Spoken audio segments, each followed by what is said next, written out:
কেমন আছেন সবাই? বাবন দাস ইউটিউব চ্যানেলের নতুন একটি ভিডিওতে সকলকে স্বাগত জানাই।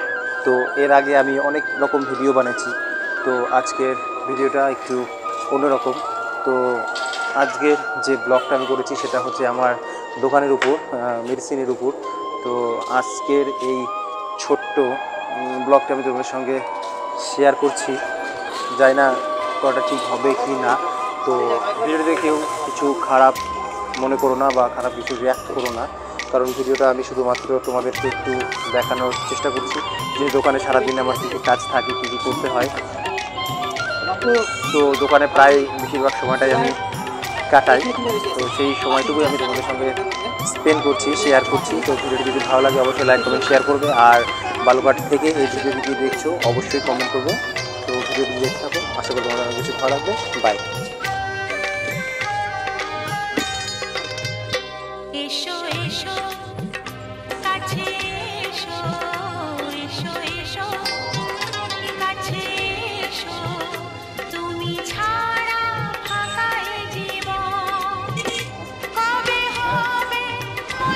তো যে দাদাকে তোমরা দেখতে পাচ্ছ তার হাত কেটে গেছে, তো সেটাই ব্যান্ডেজ করার জন্য এসেছে। তো যখন আমি তাকে বললাম যে ট্রিটমেন্ট করতে হবে, সে ভয় পাচ্ছিল। তো সে যদি না করে তো আমি জোর করতে পারবো না, তাই ব্যান্ডেজটা করে দিলাম।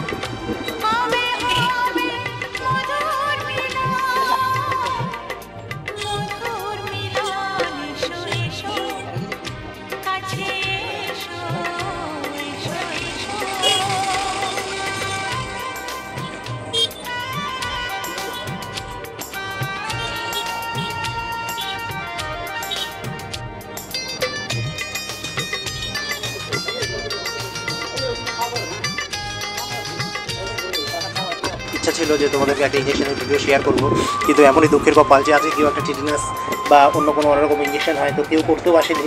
তো তোমাদেরকে সেই ইঞ্জেকশনের ভিডিওটা আমি শেয়ার করতে পারলাম না।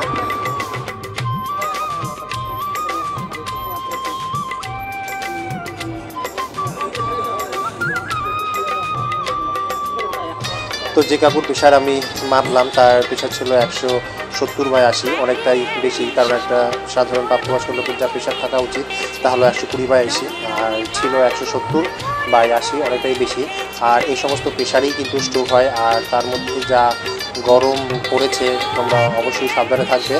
আর বাড়িতে যারা বয়স্ক আছে তাদের প্রেশারটা অন্তত দেখে রাখবে যেন না বেড়ে যায়।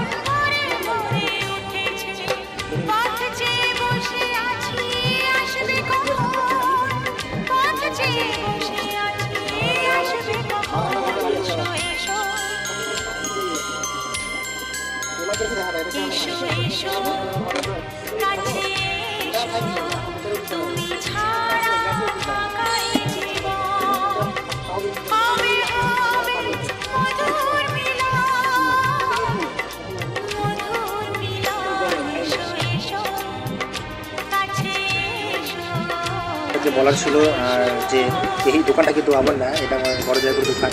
তো আমি জায়গার দোকানেই আপাতত এই কাজটি শিখেছি এবং প্রায় 3 থেকে 4 বছর হলো আমি এখানেই আছি। তো খুব চেষ্টায় আছি নিজের একটা ওষুধের দোকান খোলা। তো দেখতে গেলে কি ছোটোখাটো একটা নার্সের কাজ আমি করতে পারি, সব কিছু করতে পারি, ইঞ্জেকশন পেশানো বা ছোটো ড্রেসিং, সেলাই কাটা, ক্যাথেটার লাগানো, মোটামুটি সবই আমি পারি।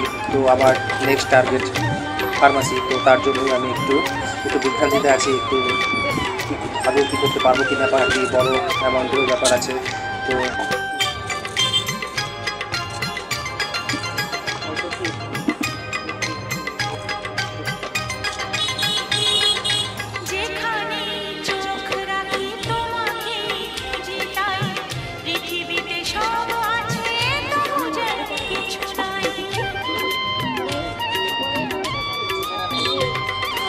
আর ভিডিওতে যে গানটি আমি দিয়েছি এটা কিন্তু আমার সবচাইতে ফেভারিট গান। আমি যখন রাত্রে ঘুমাতে যাই এই গানটা কিন্তু আমি অন্তত 2 থেকে 3 বার শুনি, এবং ভবিষ্যতে কিছু কথা আমি রিয়েলাইজ করি আর কি।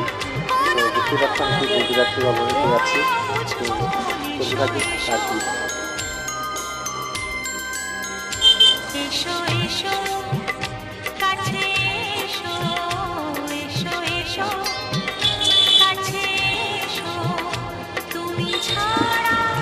তো দোকানের মধ্যে সারাক্ষণ বসে থাকতে ভালো লাগে না, তাই মাঝে মাঝে যখন আমি একা থাকি তো সামনে যে জায়গাটা সেখানে আমি গিয়ে দোকানের সামনে আর কি একটু ঘোরাঘুরি করি, তাতে ভালো লাগে। আর যা গরম পড়েছে তাতে দোকানের মধ্যে বেশিক্ষণ থাকাও যায় না। তো আবারও আমি তোমাদেরকে সকলকেই জানাচ্ছি যে একটু ভিডিও তোমরা কেউ খারাপভাবে নিও না, আমি জাস্ট তোমাদেরকে একটু দেখানোর চেষ্টা করেছি এইমাত্র আর কি। তো তোমরা কেউ প্লিজ খারাপভাবে ভিডিওটি নিও না। আর সামনে তোমরা যে বন্ধুটা দেখতে পাচ্ছ সেগুলো তো বুঝতে পেরেছি যে আমি রেকর্ডিং করছিল, কিছু বলেনি আর বলারও কিছু নেই, কারণ আমি তো আর খারাপ কিছু করছি না।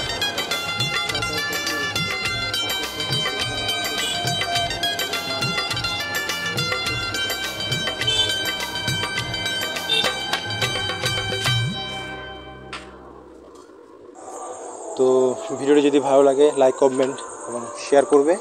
আর বালুঘাট থেকে ভিডিওটি কারা কারা দেখছো তারা অবশ্যই কমেন্ট করে জানিও। বাই। কাছে এসো না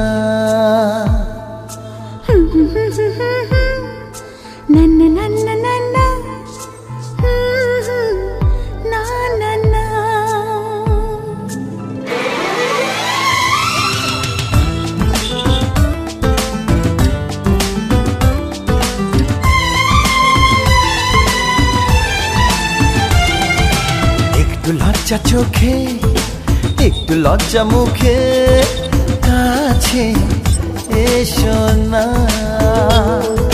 দুষ্টু ইচ্ছেগুলো বলছে আরো ভালো আজকে বাসনা।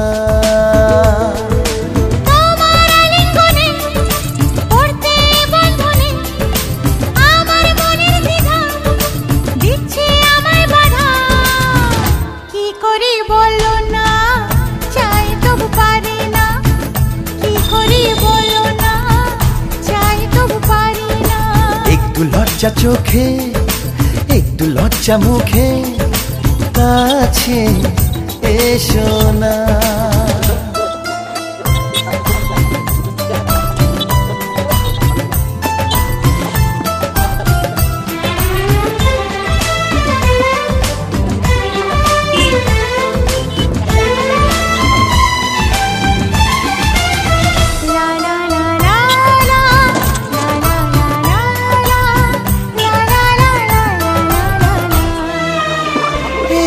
তোমার কাছে প্রথম চাওয়া একটু নিবিড় প্রেমে উষ্ণ ছোঁয়া।